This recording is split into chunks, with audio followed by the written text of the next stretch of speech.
హైకోర్టులో ఆల్రెడీ పిల్లు పడ్డది, ఒక ఎన్జిఓ వాళ్ళు వేసినారు, ఇది పర్యావరణ సమతుల్యత దెబ్బతీస్తుంది అని.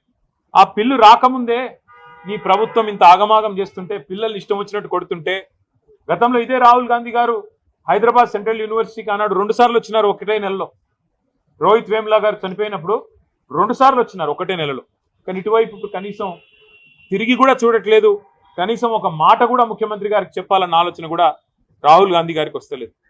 ఇదే రాహుల్ గాంధీ గారు బొంబాయి మహానగరంలో ఆర్ఏ ఫారెస్ట్ లో 800 ఎకరాల్లో 2500 చెట్లు కొట్టేస్తారంట. అంటే అక్కడ మెట్రో నిర్మాణం కోసం అక్కడ ఒకటి షెడ్ కడతారంట. అంటే ఇదే రాహుల్ గాంధీ గారు హడావుడి చేసినారు. అయ్యో ముంబైలో లంగ్ స్పేస్ లేకుండా పోతుంది, ముంబైలో పర్యావరణ సమతుల్యత దెబ్బతింటుంది, ఇన్ని 100 ఎకరాలు పోతే ఎట్లా కాంక్రీట్ జంగల్ గా ముంబై మారిపోయింది అన్నారు. మరి ఇవాళ హైదరాబాద్, పశ్చిమ హైదరాబాద్ ఏమైపోయినా పర్వాలేదా? గచ్చిబౌలిలో భూమి మీరు ఏం చేయొద్దని అధ్యక్ష, దాదాపుగా 25 సంవత్సరాలు అనుకుంటా, 25 సంవత్సరాల క్రితం బిల్లీరావు అనే వ్యక్తికి, ఒక ప్రైవేట్ వ్యక్తికి, ప్రైవేట్ సంస్థకు ఆ భూమి కేటాయించారు.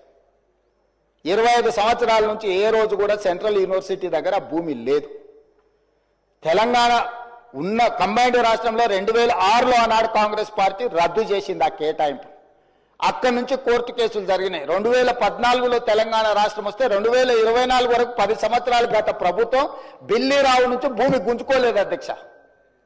నేను వచ్చిన వెంబడే సుప్రీంకోర్టు వరకు వెళ్ళి కొట్లాడి ఒక ప్రైవేట్కు ఐఎంజీ భారత్ అని ఒక ఫేక్ కంపెనీకి కేటాయించిందని ఆరోపణలు ఎదుర్కొంటున్న భూమిని సుప్రీంకోర్టులో కూడా కేసు గెలిచి ఆ భూమిని వెనక్కి తీసుకొని ఆ భూమిని ఈరోజు మనం అభివృద్ధిలో భాగంగా టీజీఐఐసి కేటాయించి అక్కడ ఐటీ కంపెనీలు, ఇతర పరిశ్రమలు రావడానికి అవసరమైన లేఅవుట్ చేయండి అని చెప్పి ఈ రోజు ఒక అభివృద్ధి కోసము ఒక కాంక్రీట్ ప్రపోజల్తో ముందుకు వస్తే ఈ రోజు అక్కడ ఏదో రిజర్వ్ ఫారెస్ట్ ఉన్నట్టు, రిజర్వ్ ఫారెస్ట్ లో అత్యంత ఏమంటారు జీవరాశులు ఉన్నట్టు, జింకలు, పులులు, సింహాలన్నీ ఆనే ఉన్నాయి అన్నట్టు, జింకలు, పులులు, సింహాలు లేవు అధ్యక్ష. ఆ చుట్టుముట్టుతో కొన్ని గుంటనక్కలు చేరి ఇట్లా వ్యవహరిస్తున్నాయి అధ్యక్ష. గుంటనక్కలకు గుణపాఠం చెప్తాం అధ్యక్ష. అది